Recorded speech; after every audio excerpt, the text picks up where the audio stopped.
Ahora, hoy es 27 de enero de 2026, martes. Les deseamos a todos un buen día. Para ustedes, hoy compartiremos las informaciones clave publicadas en The New York Times. Y el hilo conductor que parece unirlo casi todo hoy es la tensión. Tensión en las calles de una ciudad estadounidense, tensión económica que amenaza a las mayores potencias del mundo y una tensión nueva, muy extraña, entre la inteligencia artificial y nuestra propia salud mental. Vamos a desgranarlo. Pues sí. Empezamos en Minneapolis, donde la muerte de un ciudadano a manos de agentes federales de inmigración ha desatado una auténtica tormenta. Es una tormenta, sí, porque el suceso, que además está grabado desde múltiples ángulos, choca frontalmente con la versión oficial. El sábado, Alex Pretty, un enfermero de 37 años, fue abatido a tiros. Estaba en la calle, simplemente. Sí, estaba filmando con su teléfono una operación de inmigración y en ese momento los agentes se dirigieron a él. Y es ahí donde todo se tuerce de una manera que los expertos, los especialistas en formación policial califican de catastrófica. Catastrófica es la palabra. Los vídeos son muy explícitos. Se ve a los agentes empujando a otros transeúntes usando gas pimienta a quemarropa. Sí. Un exoficial entrevistado por el Times, un tal Seth Stoughton, lo llama un error táctico garrafal. Dice que en lugar de rebajar la tensión, su fijación con la gente que miraba la multiplicó. Exacto. Y esa escalada lleva a la tragedia. Pretty acaba en el suelo y le golpean en la cara con el propio bote de gas pimienta. Entonces se oye a los agentes gritar que tiene un arma. Que esto, según dicen, puede ser un protocolo para alertar a otros, pero lo que viene justo después es clave. Es que esa secuencia es demoledora. Sí. El análisis de las imágenes que hace el periódico es forense, segundo a segundo. Muestra cómo un agente le quita el arma de la cadera a Pretty, que la portaba con licencia, y literalmente, un segundo después, Un segundo. otro agente le dispara al menos 10 tiros por la espalda. Es muy difícil de procesar. Y esa es la pregunta que se hace todo el mundo, incluido un exinstructor federal llamado Mark Brown. Sus palabras son, y cito, «Si se le quitó el arma, ¿por qué se disparó?». Claro. La respuesta más probable, y la más preocupante, apunta a un fenómeno psicológico conocido como fuego contagioso. Fuego contagioso. Eso suena a algo que va más allá de un simple error, ¿no? Totalmente. Significa que, en una situación de pánico y adrenalina, el entrenamiento puede saltar por los aires. Un agente dispara y los demás, por puro instinto de supervivencia, casi como un acto reflejo, disparan también. Sin pensar. Sin procesar si la amenaza sigue siendo real. Revela que la adrenalina puede anular el protocolo. O sea, el problema de fondo no es solo si la amenaza existía, sino si el sistema está diseñado para que los agentes puedan distinguir la amenaza real del pánico de sus propios compañeros. Y mientras estas imágenes lo ponen todo en duda, la versión oficial se mantiene firme. Sí, el Departamento de Seguridad Nacional insiste en que Pretty se acercó a los agentes con una pistola y se resistió violentamente. La administración del presidente de Estados Unidos ha justificado la acción, por supuesto. Pero es una versión que, como decías, se desmorona ante lo que el Times llama la verdad sobre el terreno, establecida tras analizar más de una docena de videos. Es que la conclusión es clara. Pretty sostenía un teléfono, no un arma, y no parecía una amenaza cuando le dispararon. Y para añadir más gravedad al asunto, este es el segundo tiroteo mortal de agentes de inmigración en Minneapolis este mes. El 7 de enero, el agente Jonathan Ross mató a Renee Good. Como era de esperar, la tormenta política no ha tardado en estallar. Chris Madell, un abogado que se presentaba como candidato republicano a gobernador de Minnesota, ha tirado la toalla. Ha abandonado. Sí, ha abandonado su campaña diciendo que la operación fue un desastre y que los agentes actúan sin ley. Y el eco llega hasta Silicon Valley, que está profundamente dividido. Ha reavivado el activismo. Más de 500 trabajadores tecnológicos han firmado una carta, IceOut.tech, exigiendo que las grandes empresas rompan sus contratos con el servicio de inmigración. Pero no todos, claro. No. Mientras ejecutivos como Jeff Dean de Google condenaban públicamente el suceso, los directores ejecutivos de Amazon y Apple estaban en un evento en Washington con la primera dama. Una imagen muy potente de esa división. Mientras en la Casa Blanca el presidente se reunía durante casi 2 horas con la Secretaría de Seguridad Nacional, Kristi Noem, que ha sido la cara visible de esta política migratoria tan dura. Pero esto nos lleva a un terreno legal fascinante y muy poco común, ¿verdad? Nos lleva a un auténtico choque de trenes legal. Históricamente, en casos de brutalidad policial como los de Rodney King o George Floyd, era el gobierno federal, el hermano mayor, el que intervenía. Claro, para investigar a la policía local. Exacto, para investigar y procesar. Pero aquí los papeles se han invertido por completo. Es la fiscal local del condado de Hennepin, Mary Moriarty, la que está intentando investigar a los agentes federales. O sea que nos hacemos la pregunta clásica. ¿Quién vigila al vigilante? Esa es la cuestión fundamental sobre el equilibrio de poder en Estados Unidos que este caso pone sobre la mesa. Y la fiscal local lo tiene muy difícil, ¿Por qué? porque los funcionarios federales están protegidos por un precedente legal de 1890, de hace más de 130 años, que actúa como un escudo casi impenetrable. Vaya. Básicamente dice que un agente federal que está haciendo su trabajo, por controvertido que sea, no puede ser juzgado por un tribunal estatal. Para la fiscal de Minnesota, vamos, es como intentar derribar un muro de acero con un martillo de plástico. Y esta tensión, esta sensación de crisis, no se limita a Minneapolis. Se extiende por el país de formas muy literales.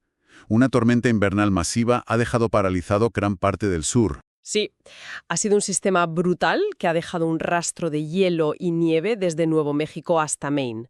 El sur, que está menos preparado para algo así, ha sufrido lo peor.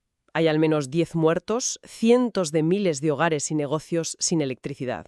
Terrible. La alcaldesa de Oxford, en Mississippi, describió la escena como si un tornado hubiera pasado por cada calle. Y en Nashville, Tennessee, han batido su récord histórico de cortes de luz simultáneos. La recuperación va a ser lenta y muy costosa. Y de la tensión meteorológica pasamos a una puramente política, pero que también tiene su epicentro en Minnesota.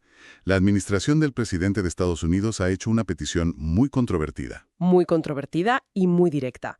La fiscal general, Pam Bondi, ha exigido al estado de Minnesota que le entregue los censos electorales completos. Completos.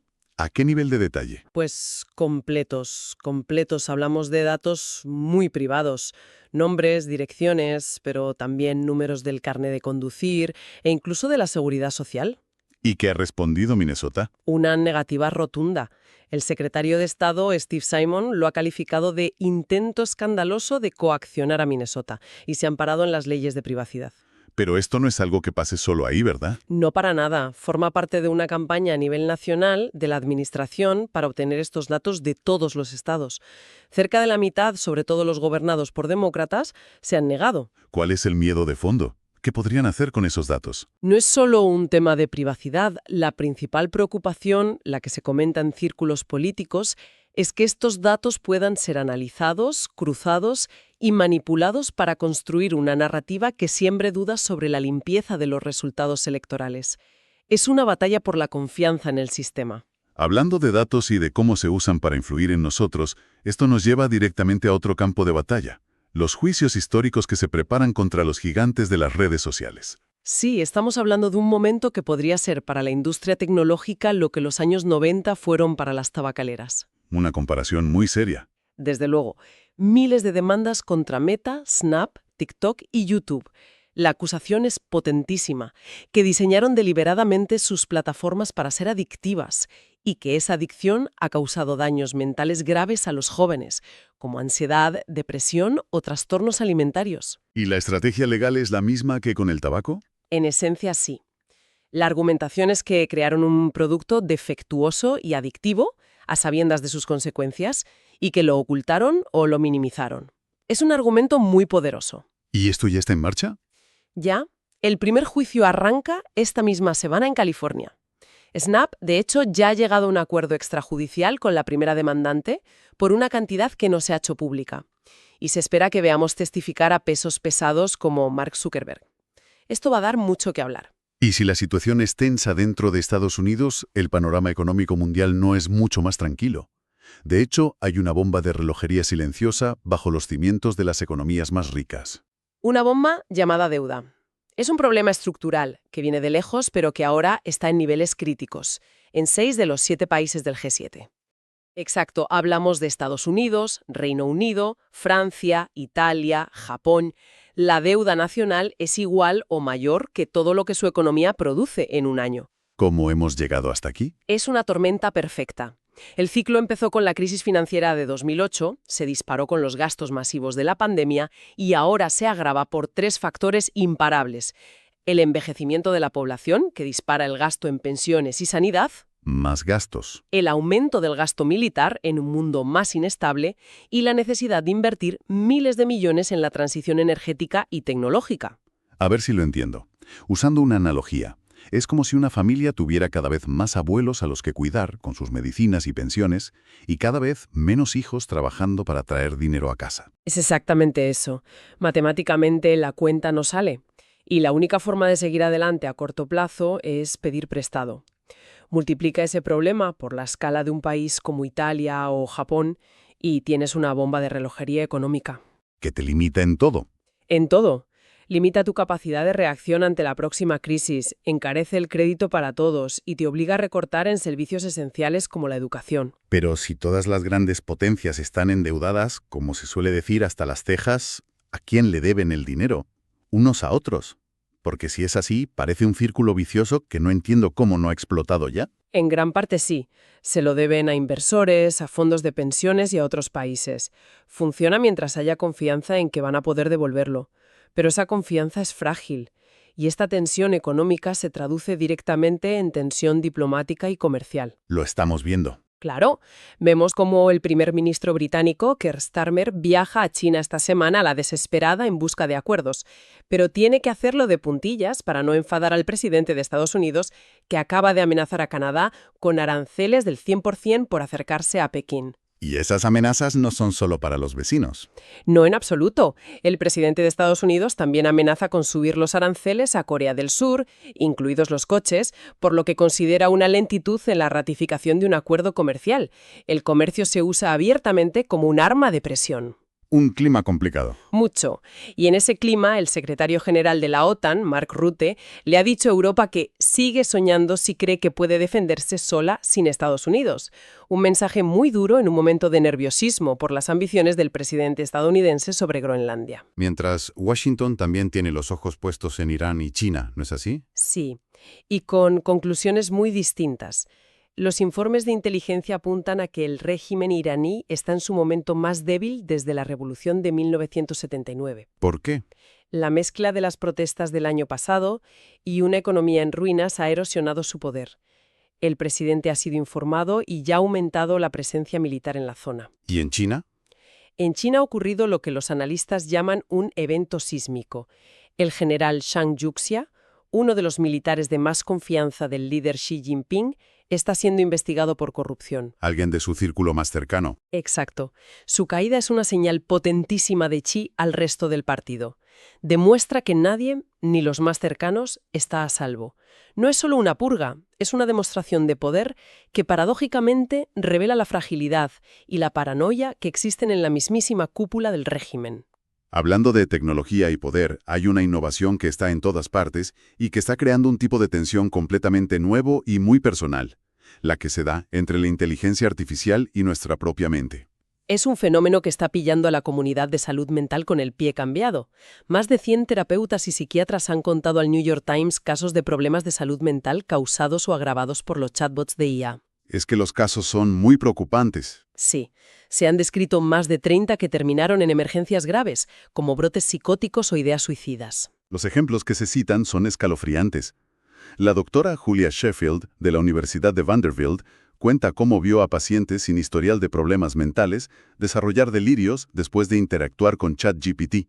Es tremendo. Dice que el chatbot parecía asociarse con ellos para expandir sus creencias inusuales, en lugar de cuestionarlas. ¿Es terrorífico? Lo es. Y aunque las empresas insisten en que son casos aislados, las propias estimaciones internas de OpenAI sugieren que cientos de miles de sus 800 millones de usuarios podrían mostrar signos de psicosis o tendencias suicidas. Una cifra enorme. Enorme. Pero más allá de esos casos extremos, los médicos alertan de efectos más sutiles e insidiosos, que los bots validen nuestras ansiedades, que fomenten una dependencia emocional que nos aísle, o que refuercen impulsos dañinos. Vamos, que nos alejan de las relaciones humanas, que son la piedra angular de la salud mental. Después de toda esta tensión global, política y hasta psicológica, vamos a terminar con dos informaciones que nos dan una perspectiva diferente. Una es un escape del presente y la otra, una ventana a nuestro pasado más profundo. Empecemos por el escape, en Myanmar. Allí, en medio de una guerra civil terrible, una forma de arte tradicional está viviendo un auge increíble. Se llama That Pue. Son unos espectáculos maratonianos. Duran toda la noche, de 10 de la noche a 6 de la mañana, y mezclan ópera, música pop, comedia y danza. ¿Y cuál es su función en un país en guerra? Cumplen una doble función fascinante.